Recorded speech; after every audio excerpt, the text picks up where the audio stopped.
Hey everybody, this is Paul Gilbert, and we go to 11. Why don't you just make 10 louder and make 10 be the top number and make that a little louder? These go to 11. Hey, Paul, thanks so much. I've had a chance to chat with you in the past. It's always a good time. Um, I guess I'll start with this because I was watching some footage of you with Steve Morse at the recent NAMM, Oh yeah, and what a hell of a performance!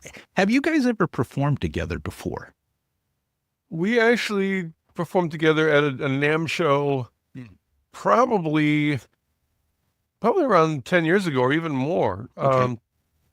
But the thing that I really enjoyed about the recent one, besides Right. just playing with Steve, was that the only thing backing us up was my left foot as the drummer. I noticed that. I noticed. And it's some physical work because you can't, the drummer can't take a break. You got to keep going.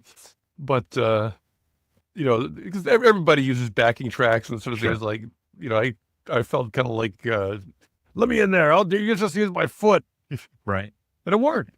It did work. And you're right. I mean, I think in those types of settings, I think there's always backing tracks used. There are always people demoing equipment and new pickups, guitars, strings, whatnot. But you guys were doing that, I think, for Ernie Ball, I believe. And I think the highlights for me was the Johnny Winter and that you did Still Got the Blues by Steve Morse. So what kind of prep went into that? Because it just, I mean, to the novice guy such as myself, that's not on the inside. It looked like you guys were just jamming, but there must have been some prep to that, I would imagine. Oh, there was. Okay. I mean, I'd communicated with Steve about what songs to do, Mhm.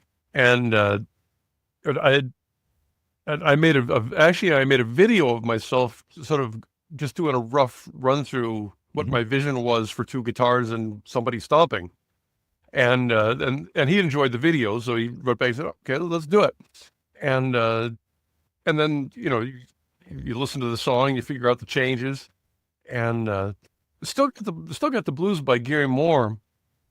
As much as people categorize that as a blues song, it really has jazz chord Mhm. changes, which is a whole different brain, or maybe a more sophisticated brain than I normally have to Right. turn on. So I was practicing for weeks before that. I mean, I actually had that song in my set. I did a couple shows locally, Okay. and so I got a chance to. So I really worked on that because that's not in my normal skill set. Mhm. So that was a lot of preparation, and then the other ones, I'd kind of done most of them before. So that was the thing, is like I had some experience with the songs, and Steve worked it, and we met in my hotel room Right. before. Like Steve showed up in the morning. We ran over everything once, just two little Sure. practice amps, and so that was it. Rehearsal by ourselves, rehearsal together, and that was that the songs. I'm sure we could have shouted out, let's do "Cocaine" by Mhm. the Eric Clapton version, and you probably wouldn't have needed any rehearsal. But Yeah. those songs take a little more work. And out of curiosity, I mean, in your conversations with Steve, as you guys were just jamming and practicing the set that you guys were going to do, I mean, any chance of a collaboration? Because I mean, it just worked so well, in what the footage I saw. Oh, I loved it. Yeah, I mean, at the moment, I'm so busy with my Mhm. own new record and we're getting ready for the tour on that I can't add any more to what I'm juggling already. Right. But I really had 100% great time playing with Steve, and he has such a cool personality to his vibrato. Hmm. Which is, I think when you get to like the virtuoso people, often people go, oh, alternate picking, or some fast thing. But when he can just bend a note and you instantly know it's him, and that's so cool. It's such an attractive fingerprint on the music. I did the same thing. Like I remember seeing a Brian May guitar clinic, and Brian came out and he strummed an A chord, Mm-hmm. the same A chord everybody in the world plays, Right. but it was Brian May. You could tell, Yeah. just bring, and it was like, oh, that's totally him, which is really magic. I mean, like Mhm. what? But it's that's one thing I like about the guitar. There's so much personality, Sure. for better or for worse. Yeah. Yeah.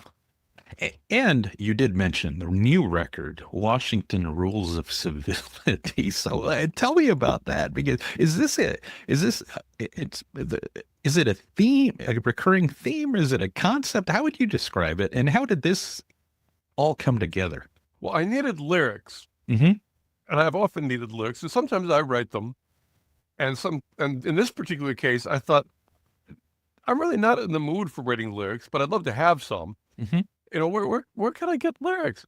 I've gone on the internet before, type lyricist, see what comes up. But as a collaborator, these rules of civility that are hundreds and 100s of Mhm. years old, somehow when I tried to turn one into like a blues rock lyric, Yeah. it just felt great. Right. And I went, so I finished one song and did another, and invited some musicians over and tried it, with to see if the people were cringing listening to it, or if they dug it. And they dug it, and so I thought, well, I'm going to keep going. And boy, I had a good time. Like it was nice to have. I mean, Yeah. what I always think of, like Elton John has Bernie Taupin. Mm-hmm. Elton never has to write a lyric. Right. He's got a great lyricist, and this. And actually, I should mention that it's George Washington's Rules of Civility, and Decent Behavior and Company and Conversation. But he actually didn't write the book. It was a penmanship exercise that was Okay. given to him when he was like a high school student, Oh, wow. and it was a popular etiquette book at the time, I guess. And all the kids who wanted to better themselves would read it or copy it. But since I was making an album out of it, I researched Mhm. it more than I would normally have. And it turns out it was written in like the late 16th century in France. It was originally French, French Jesuits wrote it, and then it got translated to English. And supposedly it had a positive influence on Washington and how he, where his bearing came from. A lot of it came from the rules. Right. Right. Go figure, huh? I mean, what a concept behind it. I got to tell you, though, for me, the one song that I keep referring back to or listening back is If You Soak Bread in the Sauce. And that could almost be like a jingle. I mean, I'm just sitting there going, holy crap, you get that in your head, and it's just like you keep hearing it over and over, and wow. Well, that to me, that's the goal of a as a songwriter. Mm-hmm. That's the goal is Yeah. to compose a melody and to have it, to transfer it, to other people, and to have it, have a life of its own that way. Mm-hmm. And that's really different than being a jamming, screaming guitar player. Right. And I'm hopefully have both those things on the record. Mm-hmm. But as a writer, I mean, really if I had a rule for myself on the album, it was trust the melody. Yeah. And just follow it wherever it takes me.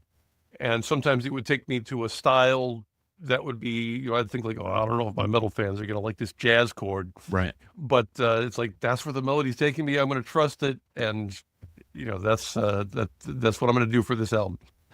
And out of curiosity, I mean, in listening to the record several times here over this past weekend, just kind of prepping for this whole thing, is this something that you, I mean, I don't know if you're going to do this, but you could almost perform this whole thing from top to bottom, because it almost seems like it kind of strings together, right? It's kind of interwoven. It's like the Abbey Road side. Yeah, yeah, right. Yeah. I'd love to. I mean, it's actually relatively easy to perform, because in the studio we did it all live. Mm. I mean, actually, I re-sang it because I could sing better if I've got more chances. But Right. All the solos, we had two guitar players, so it sounds full. Mm-hmm. And we rehearsed a lot. So all the, and as the videos come out, you'll see, those are the when you see us, it's Okay. real. Those are the actual sessions. So it's all built for live. I think the thing that that would hold me back with that is just I'm not sure if everybody's done their homework and listened to the whole thing.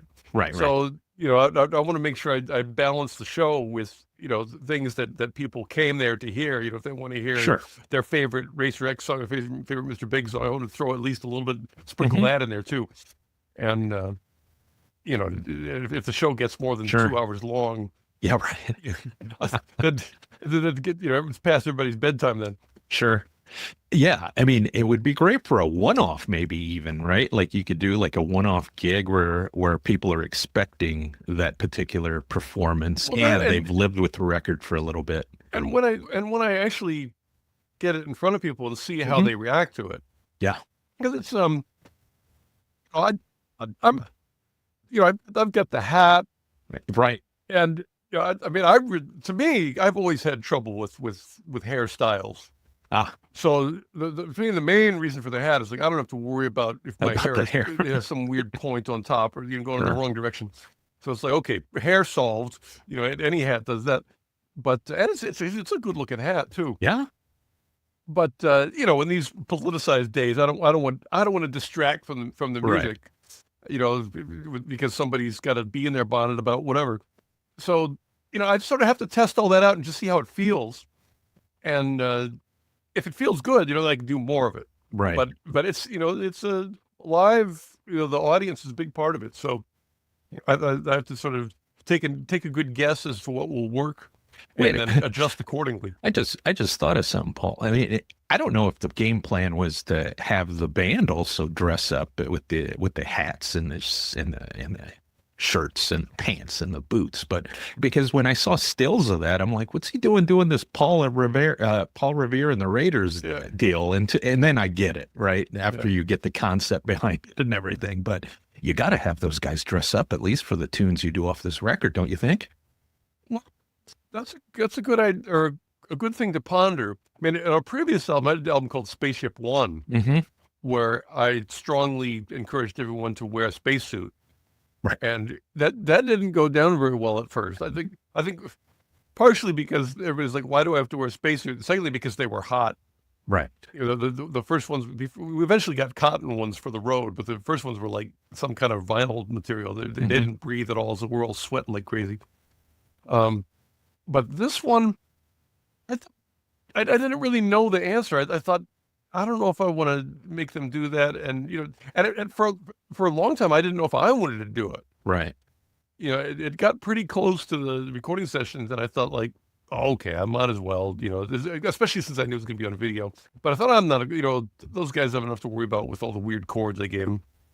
And so I told them, like, I'm going to do this, but you can do what you want. There you go. My only rule, this sort of behind the scenes, like no text. Yeah. Don't wear a shirt that says Firestone or sure. Yeah. I don't want to have ads on the t-shirt. I mean, I don't know when the tour starts. I mean, but this opens up the opportunity for a lot of cool merch things. You can get the little foamy hats. I've got to check in and see how that's going. I mean, think about that. I mean, again, how many tunes do you think you're going to insert into the set? Because like you said, people are looking for stuff from your past solo discography, some of the bands you've been a part of. One of the solutions for that is I put a medley together. Oh, nice. Of my older stuff. Because, I just make a list. Like I know people want, the guitar players want to hear Technical Difficulties by Racer X. They want to hear they want to hear Scarified. Yeah. And, Mr. Big people probably want to hear Green to the 60s Mind and To Be With You. And then, there's a lot of other stuff from my instrumental things that's, from, you get feedback from, whether it's YouTube comments or you just see on Spotify how many listens. Right. And, so I know, people want to hear The Curse of Castle Dragon. Yes. And, it's unusual hits to have, but those are my hits. And I don't necessarily want to play the whole song, but I want to play like the highlight, though I want to play the part where everybody goes like, oh, that's my favorite part. And so I just pile those into a medley. So it's full of surprises and dynamics. And, of course, when I first give the medley to the band, I sort of brace myself for them to just, leave the band and you're like, no, this is too much work and impossible. but everybody's thankfully patient with me, and working away at learning this this nightmare of a musical challenge. It's Right. I mean, I'm playing it, every morning trying to get through the medley. I've almost made it through once. Wow. It's it's about 21 minutes long, so there's a lot. Wow. Just memorizing all the transitions. Yeah. Yeah. And then playing the parts, because it's the highlights. Sure. It's all the hard parts. Oh yeah, absolutely. Paul, I don't know if you've ever caught John 5 live, but he does this medley at the tail end for the encore where he does exactly what you're talking about. Not his material, obviously. I think it's just riffing on some of the classic metal and classic rock tunes. Yeah. But that works pretty well. So I can only imagine how this is going to go over with the Paul Gilbert geeks, right? I mean, their heads are going to explode. It's really the trick is to make it dynamic, though, because if it's just like fast and loud, fast and loud, fast and loud, it's after about 4 minutes of that, Yeah. you're like, yeah, thank you, that's wonderful, but I gotta take a break. So I try to really have it so it flows. Oh, and then, like you said, or like you asked about the new stuff, I've got 6 or 7 songs that Oh wow. that we're working on. A lot of it with the new stuff is the vocal harmonies. Yeah. And I've got it's the same band in the studio except for the drummer, because Nick DiVirgilio, who played on the album, Okay. he's one of the busiest drummers in the world. So my tour didn't work with his schedule. Okay. So I was able to get Jeff Martin, who's actually the lead singer of Racer X. Right. Great singer, but A also great an incredible drummer, too. drummer. He's played drums with Badlands, with Right. UFO, and Yep. so and a lot of my solo albums Jeff played on. Yeah. So I'm really happy to have him. He's a great friend of mine. He Sure. sings great. So we'll have really strong harmonies. But harmonies, that's another thing where you've got to do the homework. Mm-hmm. Both lyrics and knowing your exact part. And especially with this song, a lot of the harmonies are pretty crazy. But when you get them right, they sound amazing. Right. For yourself, I mean, because obviously you've done vocal throughout your solo discography. When you were stepping out to do that initially, I mean, how nervous were you about that? Because we know you could do background vocals. You've done that in some of the bands you've been a part of and stuff like that. But to step out and actually lay down a vocal, what kind of prep? Did you need additional encouragement, or did you just go for it? The prep was the Mr. Big tour. Mm-hmm. Because I'm always singing harmonies with Mr. Big, and then during the sound checks, I'd sing a song or sing a song or two as a lead vocalist. Okay. With Eric a lot of times saving his voice. So I got a lot. So I'm doing the sound check in a big theater, and it sounded pretty good. So I got some confidence from that. I've been a lead singer. I've done a ton of solo albums as a lead singer before. Right. And I've kind of learned from my mistakes. When in the early solo albums, I would sing at the top of my range a lot. Mm. And I learned, like, don't do that, because Okay. if you do it live and you have 2 great shows, and then you're blowing it Yeah. out. So I'll have a couple high notes per song, but I won't do the whole.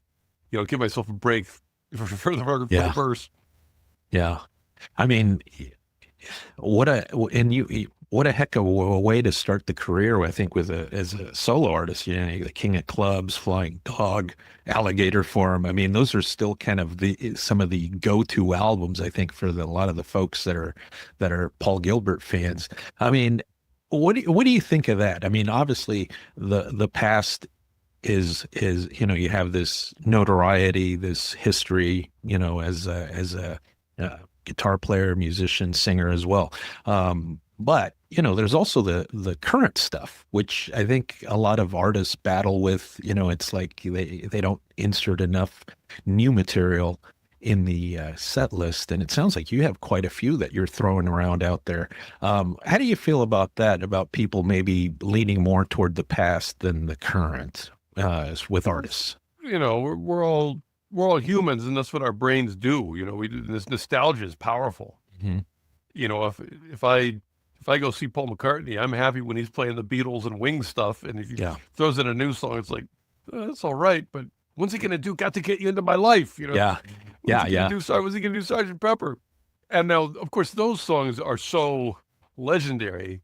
Mhm. And, I don't really have, with the exception of maybe To Be With You, Right. I don't have anything that approaches a Sgt. Pepper's. So the, you know, the bad part of that is I'm not wealthy enough to, to own my own private jet. But the good part is like, I've got a lot more flexibility when I do a live show because, the audience isn't going to leave if I don't play To Be With You. Right. Right. And, although I'll usually throw in some version of it. I Sure. don't do the, I'll doctor it up to be my own version, but as the, as a nod to it. But it's usually been twisted in some way.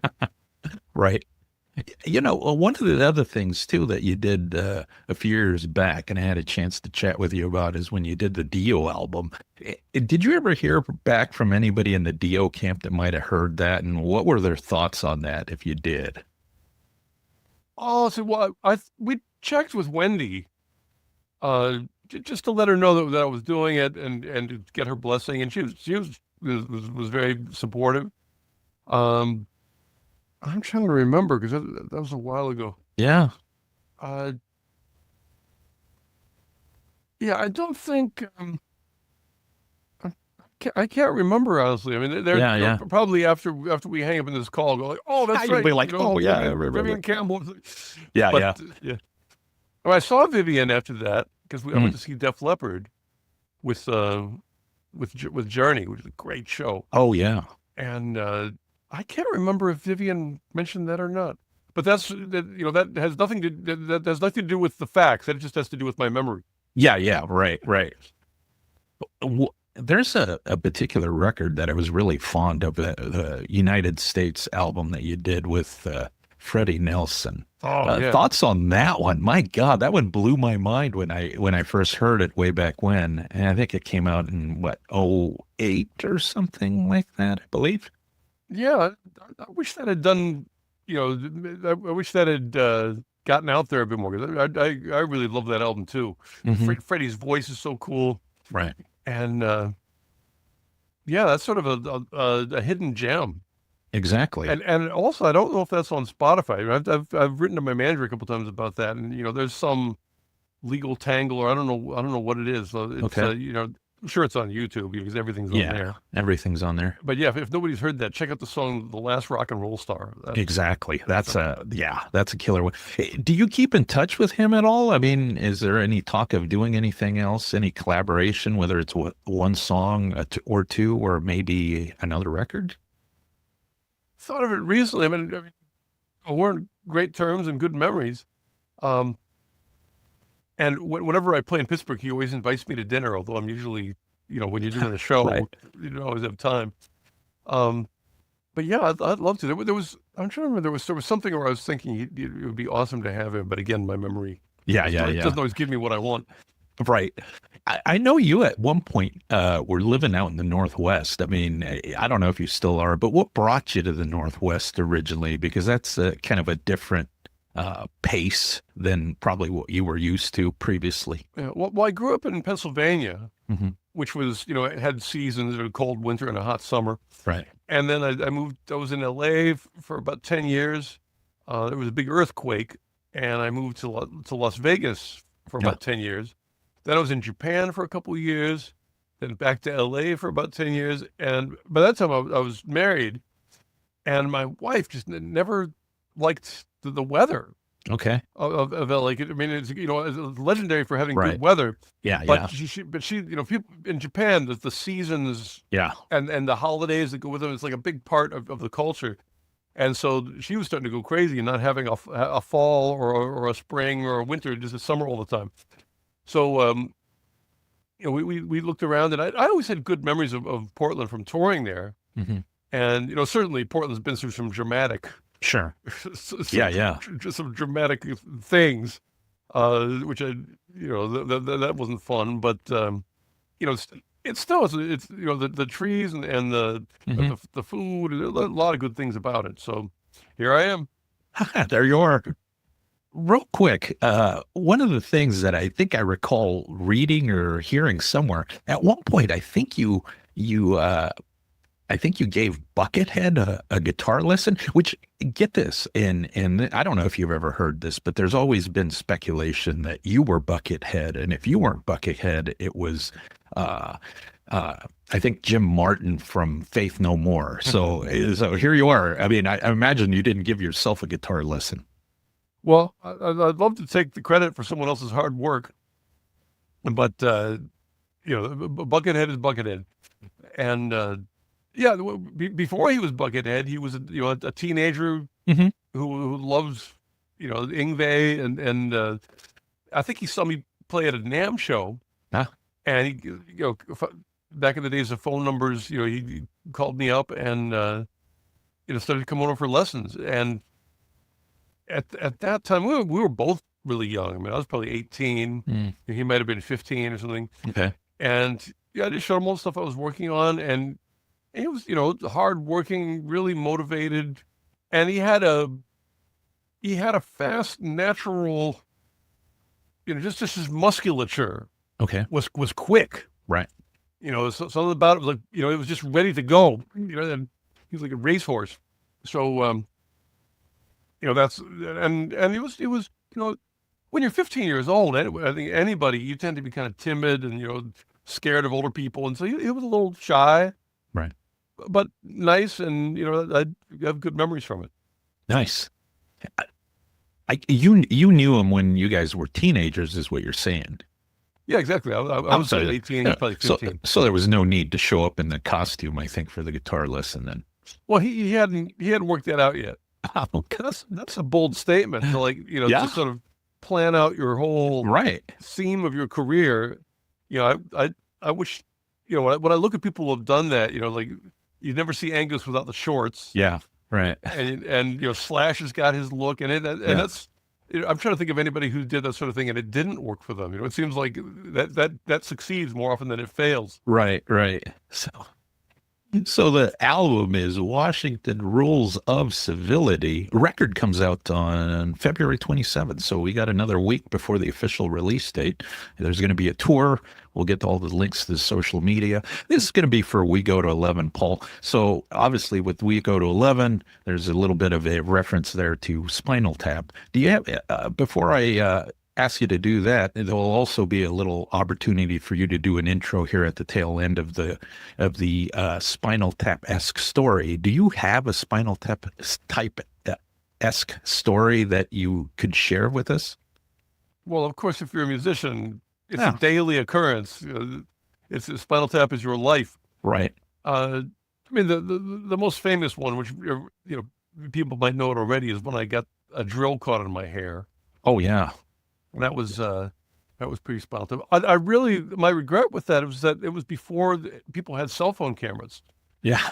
So it's all Ouch. sort of a myth because Yeah. nobody got any visual documentation of it. But having the Makita drill caught in my hair in front of 10,000 people, that was something unique. Besides that,